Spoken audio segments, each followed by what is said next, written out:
অন্নপূর্ণা ভান্ডারের আর্থিক সহায়তা না পাওয়ার অভিযোগে কোচবিহার সদর মহকুমা দপ্তরে বিক্ষোভ। অন্নপূর্ণা ভান্ডার প্রকল্পের আর্থিক সহায়তা না পাওয়ার অভিযোগ তুলে কোচবিহার সদর মহকুমা দপ্তরের সামনে বিক্ষোভ দেখালেন একদল সাধারণ মানুষ। বিক্ষোভকারীদের দাবি, তারা এখনো পর্যন্ত এই প্রকল্পের টাকা পাননি। তাদের অভিযোগ, শুধুমাত্র তৃণমূল কংগ্রেসের ঘনিষ্ঠ বা পরিচিত ব্যক্তিরাই এই প্রকল্পের সুবিধা পেয়েছেন, অথচ বহু প্রকৃত উপভোক্তাই বঞ্চিত রয়েছেন।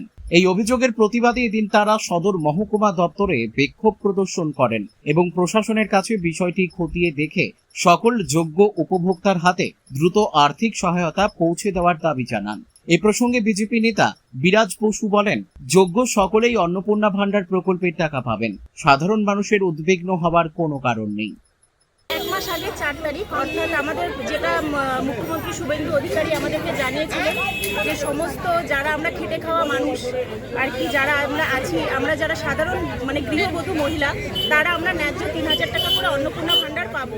কিন্তু আমরা এই রোদে দীর্ঘ লাইন দিয়ে আমরা ফর্মটাকে ফিল আপ করলাম, জমা দিলাম, অথচ আজকে 1 মাস হয়ে গেছে। যারা আর কি যাদের আর কি অন্নপূর্ণা ভান্ডার যাদের ক্রাইটেরিয়ার মধ্যে নেই, তারা টাকা পেয়ে গেছে, অথচ আমরা সাধারণ মানুষ হয়রানির শিকার হচ্ছি। এর দাবিতেই আমরা এসডি অফিসে মূলত এসেছি। এসডিও সাহেবের সাথে দেখা হয়েছে? না, আমাদের এখনো পর্যন্ত দেখা হয়নি, কিন্তু উনি আশ্বাস দিয়েছেন আমরা সবাই মিলে একটি স্মারকলিপি জমা দেব। তো এবার দেখা যাক কাজ কতদূর হয়। বস্তার মধ্যে সমস্ত ডকুমেন্টস এখানে পড়ে রয়েছে, অফলাইনে যে সমস্ত কাগজপত্র এখানে পড়ে রয়েছে, অথচ কেউ সেই বস্তা থেকে খুলে পর্যন্ত কেউ দেখেনি, হাত লাগিয়ে পর্যন্ত কেউ দেখেনি। এটা তো আমাদের ন্যায্য অধিকার। সুস্মিতা মজুমদার। আমরা এসে এখানে এসডিওতে ফর্ম ফিল আপ করে জমা দিয়ে গেছি।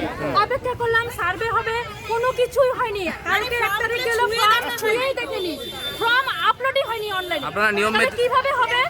তারপরে দেখছে যে যারা পেনশন পাচ্ছে, যারা চাকরি করছে, যাদের বাড়িতে 4 চাকা গাড়ি, এসিতে ঘুমিয়ে আছে, তারা পাচ্ছে, আমরা নাই।